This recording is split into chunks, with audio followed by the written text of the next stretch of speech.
بسم الله الرحمن الرحيم. السلام عليكم ورحمة الله وبركاته. halkan waxaan idinkaga soo jeedinayaa barnaamij duco ah.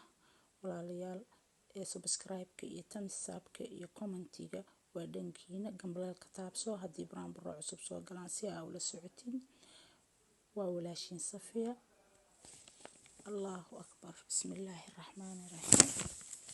allaha cirka taagayo cidda gogolka dhig, rabbiga carshigiisa sheegtow cadiimkiyo, muxamed calayhi salaatu wasalaam cilmiga baro, baytilmacmuurkii cuslaha ki kacbada camiir, ciise ibnu maryama ku ahaa fufay ruuxa culus, cishadii u dhashayna hadal siiyey caadilo, casiisi raxmaan oo adigan wax kugu cuslaay, adduunyadii cirifka cirif wala caagsan yahay, cudurka fayraska yaroo aan cidnaba arkayn, karoone magac loogu curiya caradii qabsaday,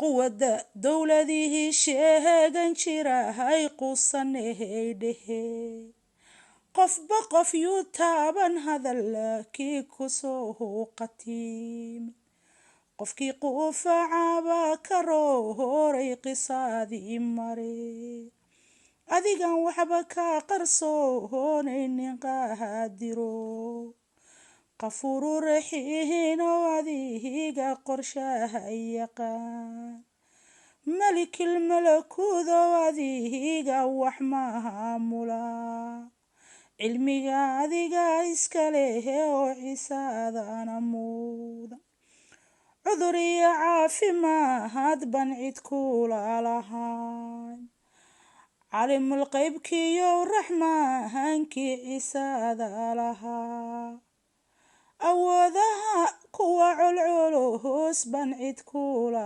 lahayn, calacalaha lagu tagtay caadilo, cudurka naga qaada dawaadiisi nagu casuun, cafiya caafimaada lagaha codsaday, cudurku intuu dilay islaamko dhan caadilo, cadaabta ka dhowra janna gay casiiskiyo, ilaahow codsigayga aqbal caadil baad tahay, codkayga intii garatay mintaygu cawiina.